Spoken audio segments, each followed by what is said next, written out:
Hari ini saya ingin share tentang tema dari Rock, dari RIM. Tema Natalnya adalah Wonderful Counselor, penasihat ajaib. Nah, saya akan mulai dengan ini.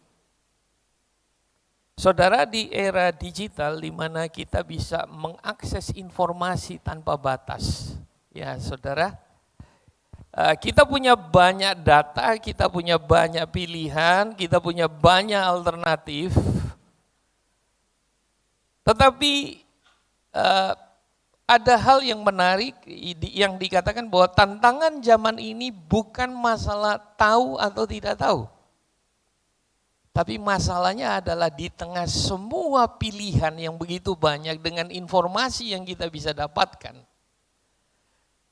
Masalahnya adalah tidak mampu untuk memilah atau menseleksi mana yang tepat, mana yang pas. Ya, kalau saudara beli barang di online, ada begitu banyak toko yang nawarin, betul? Jenisnya juga banyak. Dan biasanya karena begitu banyak kita bingung. Nah, itulah challenge-nya. Nah, seringkali kalau saudara dalam kehidupan, kita punya masalah itu bukan nggak ada pilihan. Ya memang benar ada orang yang punya masalah adalah dia nggak punya pilihan. Tetapi punya banyak pilihan bisa jadi masalah kalau kita nggak bisa atau nggak punya kemampuan untuk memilih dengan baik. Ya, memilih pasangan, apalagi memilih sekolah, memilih sahabat, memilih gereja. Ya. Itu akan jadi masalah buat kita. Di era digital, informasi mudah didapat, tapi keputusan tidak otomatis bisa menjadi bijaksana. Karena data yang kita dapatkan, informasi yang kita dapatkan begitu banyak, tidak membuat kita menjadi bijaksana dalam memutuskan. Yang membuat kita bijaksana dalam memutuskan adalah kedewasaan yang kita bangun terus-menerus. Karena Alkitab bilang bahwa orang dewasa itu dia mampu membedakan. Dia punya kepekaan untuk membedakan. Mana yang baik dan mana yang jahat, mana yang benar, mana yang salah. Ya. Nah, seringkali saya temukan ini dalam kehidupan, saya percaya saudara juga, kita akan selalu diperhadapkan dengan pilihan-pilihan. Yang sometimes kita bisa sangat yakin ini salah, ini benar. Ini yang saya mau, ini yang enggak mau. Saya enggak mau, enggak sesuai firman. Tetapi sometimes kita diperhadapkan dengan pilihan yang seperti abu-abu. Nah, saudara bisa punya begitu banyak informasi, punya banyak data. Tapi ketika saudara memutuskan, saudara mengalami kebingungan. Kenapa? Karena kita belum punya cukup kedewasaan dalam hal itu untuk menimbang, memilah, dan memutuskan. Nah, di titik itulah kita butuh penasihat. Penasihat ajaib namanya Yesus yang bisa bekerja lewat siapa saja yang dia utus, dia kirim untuk menolong kita. Amin.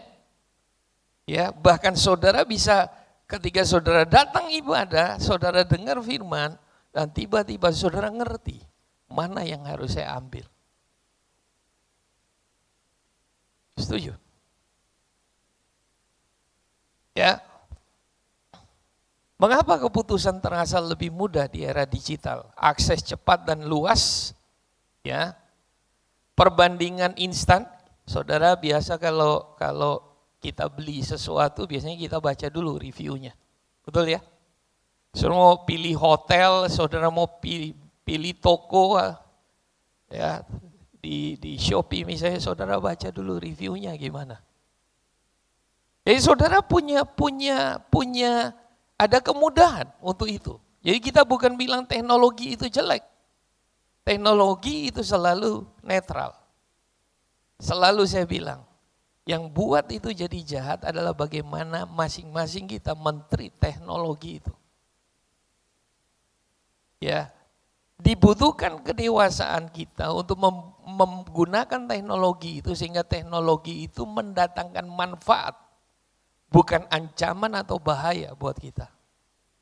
Saudara perhatikan pisau di tangan anak kecil, api di tangan anak kecil itu berbahaya, betul? Karena dia belum dewasa, dia nggak tahu menggunakannya dengan benar. Makanya kenapa Tuhan selalu dan selalu bilang, kita perlu bertumbuh dewasa.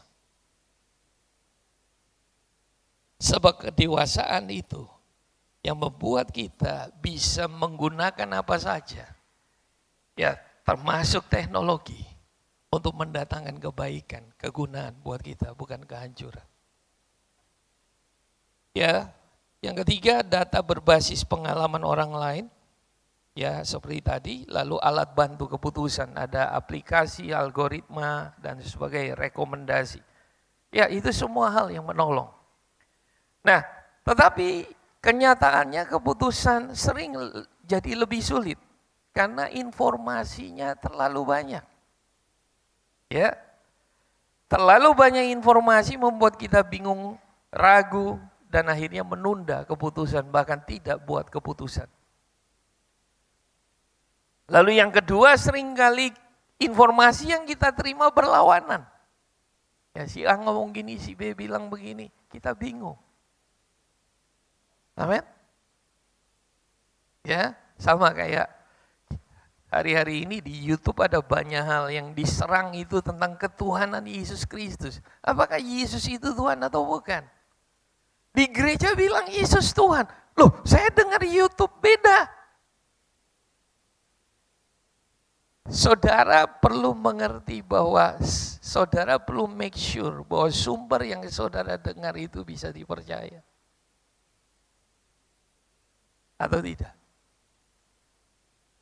Karena hari-hari ini ada begitu banyak orang bersuara.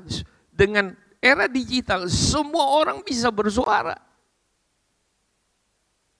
Tetapi apakah suara yang didengar itu sebuah kebenaran atau sebuah setengah kebenaran yang diputar? Kebenaran yang diputar. Yang ketiga adalah bias algoritma dan echo chamber. Orang hanya melihat atau mendapat informasi yang menguatkan pendapatnya. Jadi kita hanya, saudara tahu kalau kita sering baca atau nonton sesuatu, biasanya itu kebaca algoritmanya, betul ya? Jadi itu yang akan sering muncul di screen-nya kita ketika kita buka. Saudara buka Google, saudara buka YouTube, itu yang akan sering muncul. Nah, sehingga kita hanya dengar itu tanpa kita dapat masukkan data informasi dari pihak lain. Jadi sehingga informasi yang kita dapatkan tidak objektif. Nah, seringkali karena informasi yang kita dapat banyak, dengan mudah kita sering cepat ambil keputusan. Apalagi kalau flexing saudara, murah loh. Ya, saudara masih ingat kalimat itu? Ya. Dan itu yang seringkali buat kita kejebak. Nah, baru saya masuk di apa yang saya mau sampaikan. Ayat tema kita dari Yesaya 9 ayat 5. Kita untuk mengambil keputusan, kita perlu kenal Yesus dan Roh Kudus sebagai penasihat yang ajaib. Ya, sebab seorang anak telah lahir untuk kita, seorang putra telah diberikan untuk kita. Lambang pemerintahan ada di atas bahunya, dan namanya disebutkan orang, penasihat ajaib, Allah yang perkasa, Bapa yang kekal, Raja damai. Seorang anak telah lahir untuk kita, seorang putra telah diberikan untuk kita. Namanya Yesus yang kita rayakan hari ini, Natal. Dan Alkitab bilang dia bukan sekedar anak atau putra, dia raja, sebab lambang pemerintahan ada di atas bahunya. Jadi ketika saudara merayakan Natal, kita mengingat kembali bahwa Tuhan, Raja itu datang sebagai seorang anak. Datang untuk mencari kita, untuk menebus kita dari dosa. Ya, dan bukan cuma itu aja, dia menebus kita dari dosa untuk membawa kita kembali kepada tujuannya yang semula. Ya, kita menjadi representasi dari kerajaan sorga. Nah, penasihat manusia terbatas karena manusia bisa salah, bisa dipengaruhi emosi, kepentingan, dan pengalaman yang terbatas. Tetapi penasihat ajaib yaitu Yesus itu tidak terbatas. Pengetahuannya tidak terbatas. Amin. Hikmatnya tidak terbatas. Apalagi kuasanya tidak terbatas. Kesetiaannya tidak pernah terbatas. Nah, kata ajaib dari kata pehle, ya tulisannya pele, yang artinya luar biasa, extraordinary, atau melampaui pengertian manusia kita. Ya, nanti kita akan belajar. Nah, kita baca dari Yesaya 11 ayat 1 sampai 5, nubuatan tentang Yesus. Suatu tunas akan keluar dari tunggul Isai dan taruk yang akan tumbuh dari pangkalnya akan berbuah. Roh Tuhan akan ada padanya, roh hikmat dan pengertian, roh nasihat dan keperkasaan, roh pengenalan dan takut akan Tuhan. Ya, kesenangannya ialah takut akan Tuhan, ia tidak akan menghakimi dengan sekilas pandang saja, atau menjatuhkan keputusan menurut kata orang. Kenapa Yesus dibilang dia penasihat yang ajaib? Karena cara dia mengambil keputusan berbeda. Amin. Nah, berhenti sampai di situ. Tetapi ia akan menghakimi orang-orang lemah dengan keadilan dan akan menjatuhkan keputusan terhadap orang-orang yang tertindas di negeri dengan kejujuran. Ia akan menghajar bumi dengan perkataannya seperti dengan tongkat, dan dengan nafas mulutnya ia akan membunuh orang fasik. Ia tidak akan menyimpang dari kebenaran dan kesetiaan, seperti ikat pinggang tetap terikat pada pinggang. Saudara, kenapa kita perlu mencari penasihat yang baik? Amsal berkata, karena penasihat banyak, keselamatan itu ada. Kemenangan itu ada. Tetapi tidak sembarang penasihat. Seringkali bahkan kita sebagai anak Tuhan, kita tidak berhati-hati untuk mencari sumber yang baik. Ketika kita ada masalah, ketika kita sedang bingung untuk mengambil keputusan, kita enggak mencari sumber yang tepat. Makanya kita suka posting kalau ada masalah. Kita curhat. Entah di profil WA kita, di story WA kita, Instagram kita. Buat saya saudara miss. Karena sering kali yang saya baca, saya bingung. Sebenarnya saudara cari nasihat atau saudara cari pembenaran.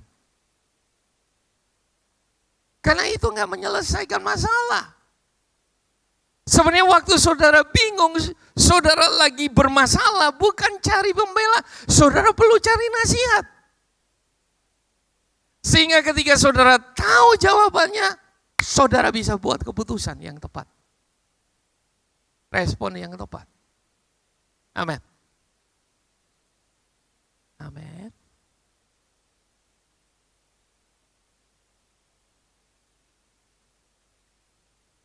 Roh Tuhan akan ada padanya, roh hikmat dan pengertian, roh nasihat dan keperkasaan.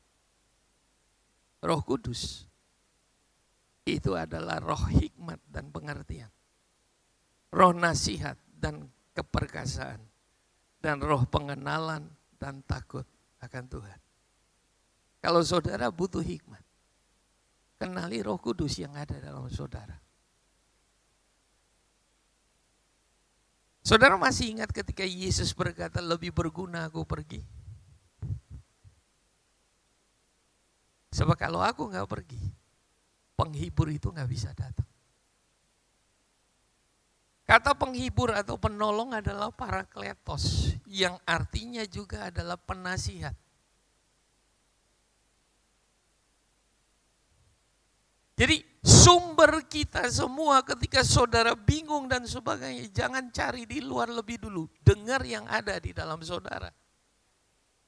Hanya masalahnya jujur, kita seringkali kita nggak bangun itu.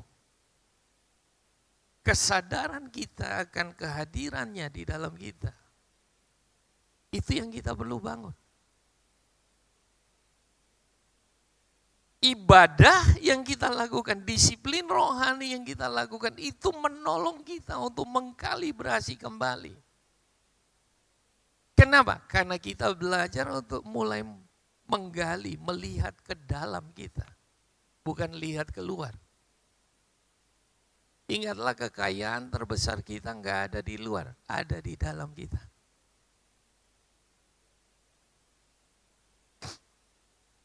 Nah, Daud menulis seperti ini, saudara. Mazmur 73 ayat 24. Dengan nasihatmu engkau menuntun aku, dan kemudian engkau mengangkat aku ke dalam kemuliaan. Nasihat, dengan nasihat dia tuntun kita. Dan kalau saudara taat pada nasihatnya, dia pasti akan bawa saudara pada kemuliaan. Dari kemuliaan pada kemuliaan yang semakin besar. Amin. Saudara bisa lihat pola ini pada Yusuf. Yusuf penuh dengan roh hikmat. Yang melihat dan mengatakannya bukan Yusuf, tetapi Firaun. Zaman itu Mesir itu sangat berkuasa, sangat maju. Mesir saat itu adalah menjadi barometer dari semua kerajaan dan bangsa saat itu. Dan rajanya Firaun ketemu Yusuf. Hanya gara-gara Yusuf oleh roh hikmat dan pengertian. Oleh Roh Kudus yang ada di dalam dia. Yusuf dengan sangat fasih menjelaskan mimpi dari Firaun. Dan bukan itu saja. Dia memberikan solusinya. Alternatifnya. Ya. Mengantisipasi apa yang terjadi bagi Mesir dan keluarga besarnya di Kanaan. Sehingga mereka berhasil bertahan melewati masa-masa kelaparan. Seorang anak muda. Tidak punya siapa-siapa. Dibuang oleh keluarganya. Tapi satu hal, dia boleh kehilangan keluarganya, dia bisa kehilangan banyak hal, tapi dia tidak pernah kehilangan Tuhan yang tinggal di dalam dia.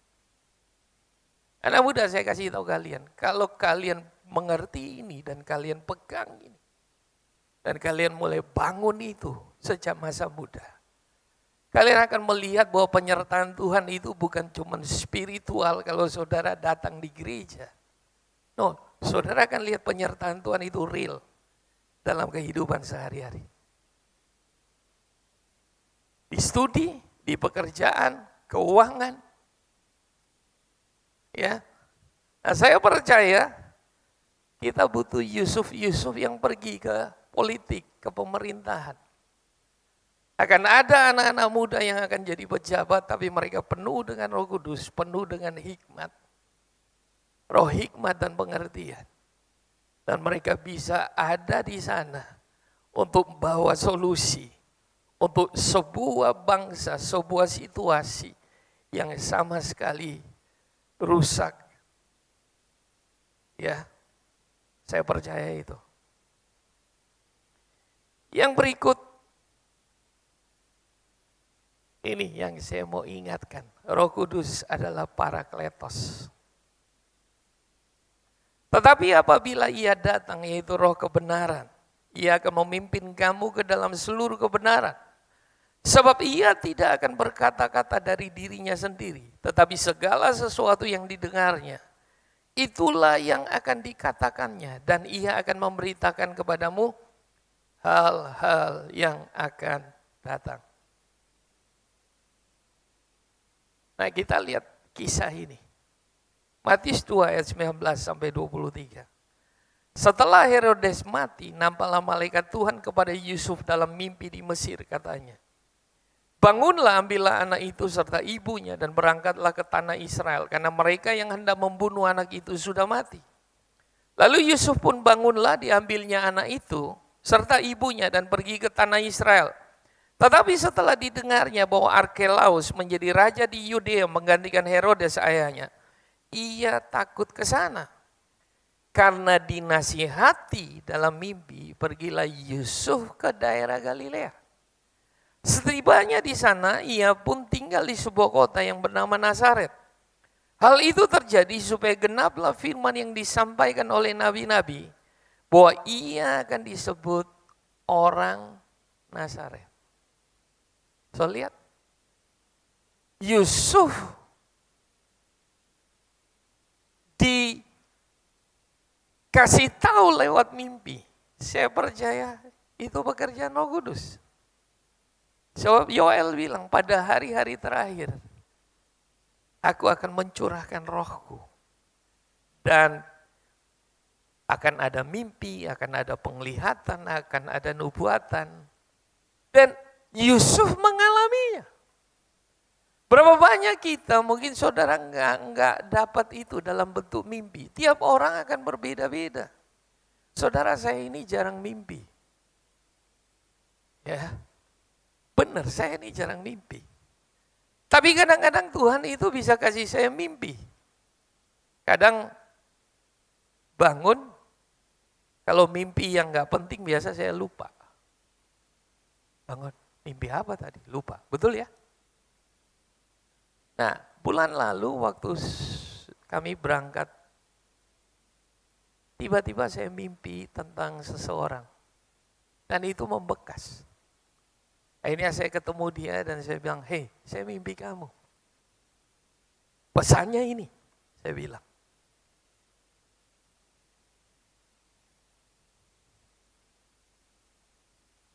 Ya saya nggak tahu dia lagi lewatin apa. Cuman saya bilang ini. Lalu saya kasih ayatnya. Setelah bangun dari mimpi, saya tanya, Tuhan apa sih? Tuhan kasih saya hanya beberapa hal, lalu ada ayat. Saya kasih tahu dia.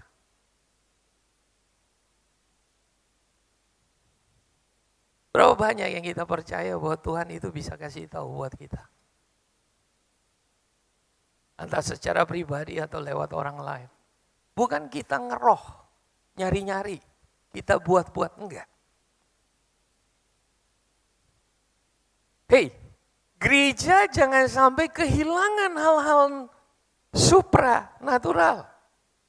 Tetapi please jangan bikin seperti klinik. Jadi aneh. Lalu nanti akan ada banyak dukun Kristen yang muncul. Bukan gitu. Orang yang dipimpin oleh Roh Kudus, normal hidupnya. Simple hidupnya. Gak jadi aneh. Setuju?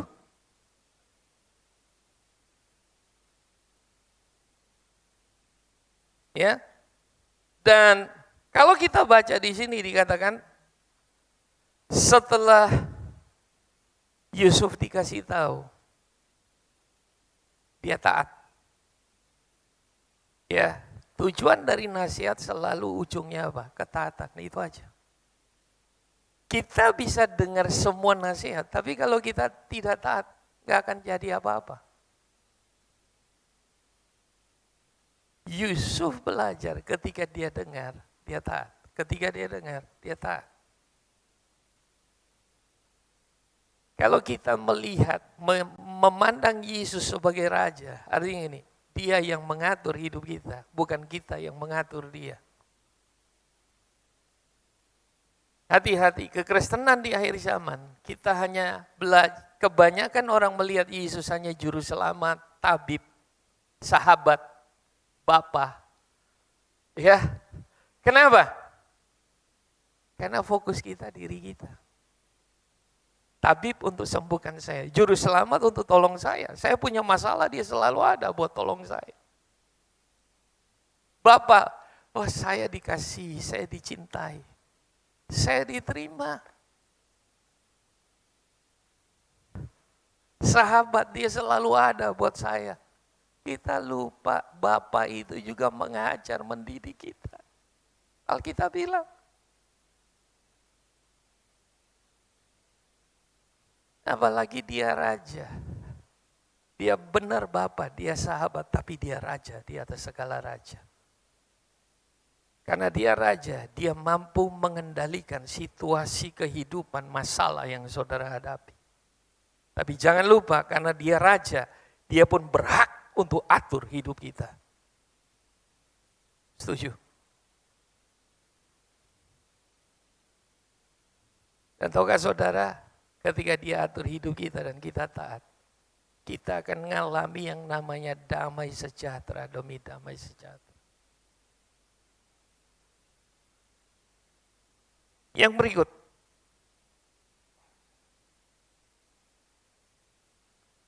Roh Kudus adalah Parakletos yang Immanuel, tinggal dan menyertai. Nah, Parakletos di situ punya ada 4 arti. Penolong, amin, penasihat, penghibur. Jadi kalau healing jangan kebanyakan healing. Sedikit healing, akhirnya nggak kerja, healing terus. Ya, oke, anak muda, ya, pembela atau advokat. Semuanya ada dalam satu pribadi yang memilih untuk stay, namanya Immanuel. Yesus itu namanya Immanuel. Dan dia tinggal dalam kita lewat kehadiran rohnya.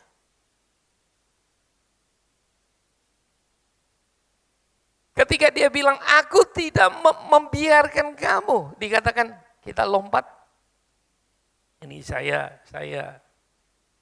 Ayat 18, aku tidak akan meninggalkan kamu sebagai yatim piatu.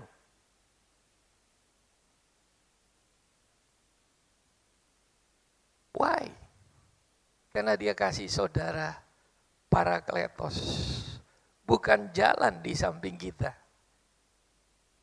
Mindset kita harus diubah ketika dia bilang, aku menyertai kamu. Dia bukan cuma jalan. Dia tinggal. Saudara ngerti? Bedanya jalan sama saudara di samping. Makanya konsep kita seringkali salah. Karena Tuhan jalan sama-sama kita. Kalau kita jelek, dia tinggalin kita. Kalau kita gagal, dia tinggalin kita. Kenapa? Dia jalan. Kita lupa Alkitab bilang, Immanuel artinya dia tinggal menyertai kita selama-lamanya. Tinggal.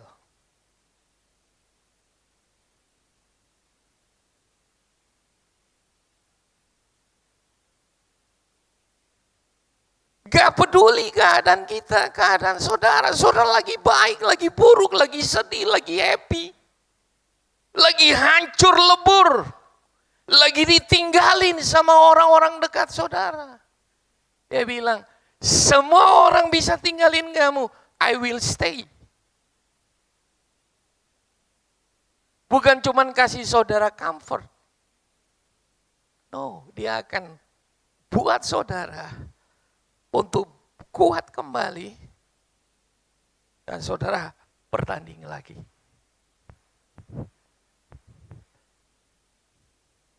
Amin.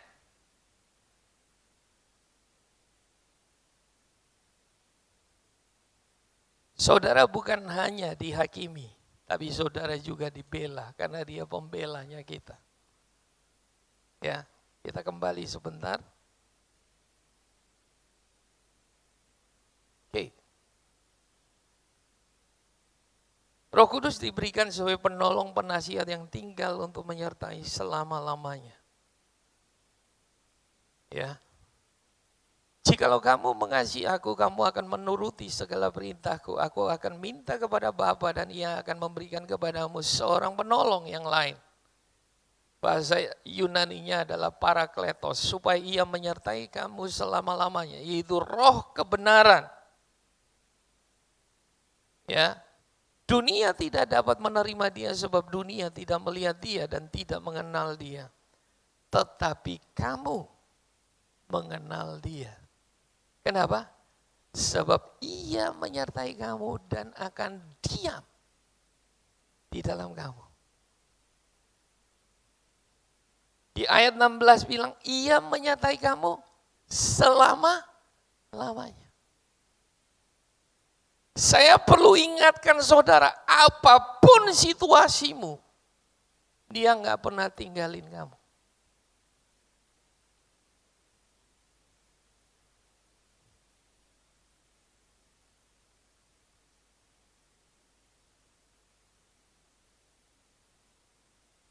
Aku tidak akan meninggalkan kamu sebagai yatim piatu. Aku datang kembali kepadamu. Yesus datang sebagai wonderful counselor dalam hidup kita. Dia menjadi penasihat yang ajaib. Lewat Roh Kudusnya yang Dia berikan buat setiap kita. Hargai Dia, bangun terus kesadaran kita akan Dia. Dan yang terakhir, kita buka 1 Tawari.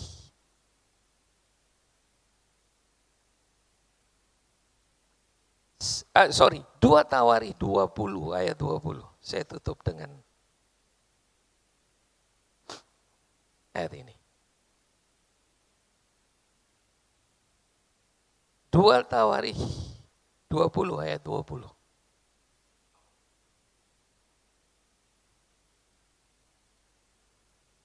Keesokan harinya pagi-pagi mereka maju menuju padang gurun Tekoa. Ketika mereka hendak berangkat, berdirilah Yosafat dan berkata, dengarlah hai Yehuda dan penduduk Yerusalem. Apa yang dia bilang? Percayalah kepada Tuhan percayalah kepada Tuhan Allahmu dan kamu akan teguh. Percayalah kepada nabi-nabinya dan kamu akan berhasil. Percaya pada Tuhan, yang kedua percaya kepada nabi. Apa itu nabi? Nabi adalah orang yang menyampaikan pesan Tuhan buat kita. Itu bisa siapa saja, di mana saja, hanya kita perlu peka. Baik nabinya harus peka, orang yang menerimanya juga harus peka. Nah, seringkali yang saya perhatikan buat saya sendiri, saya miss pesan karena sebagai orang yang menerima pesan, saya lagi nggak peka, saya nggak punya hubungan yang baik dengan Tuhan. Ketika pesan itu datang, saya bingung atau saya anggap angin lalu. Nanti setelah kejadian, baru saya ingat.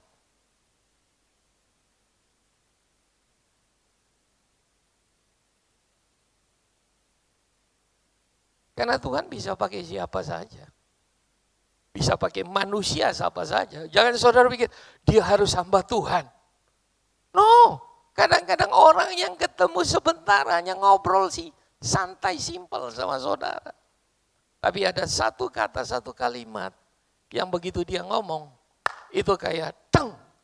Ada frekuensi, ada alarm yang bunyi, teng.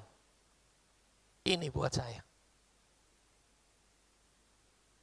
Tuhan bisa pakai keledai, Tuhan bisa pakai ayam, Tuhan bisa pakai ikan, Tuhan bisa pakai siapa aja. Amin.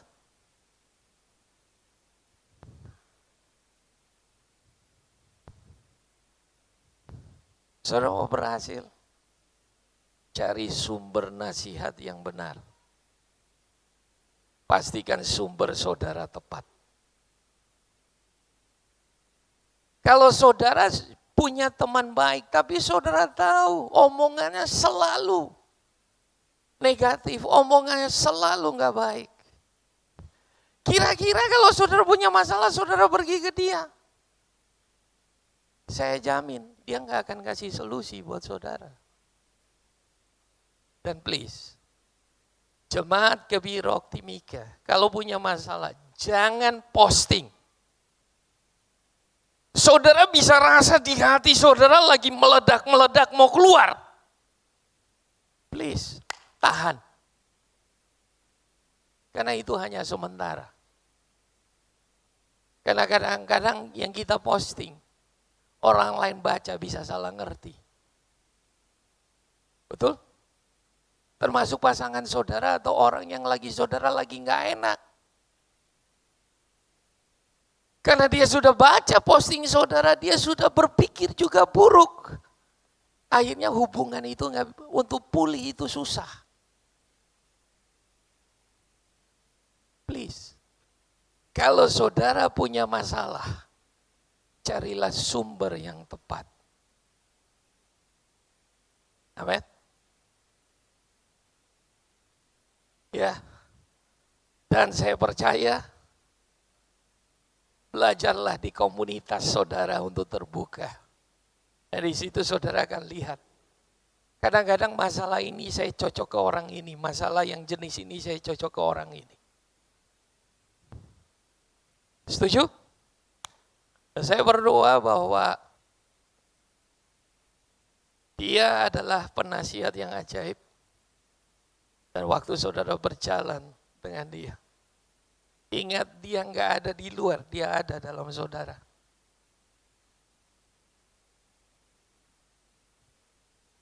Dan sampai hari ini saya pun harus latih kesadaran saya bahwa jawaban saya nggak ada di luar, ada di dalam saya.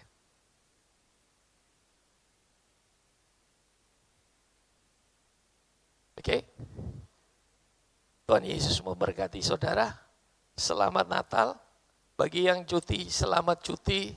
Tuhan memberkati.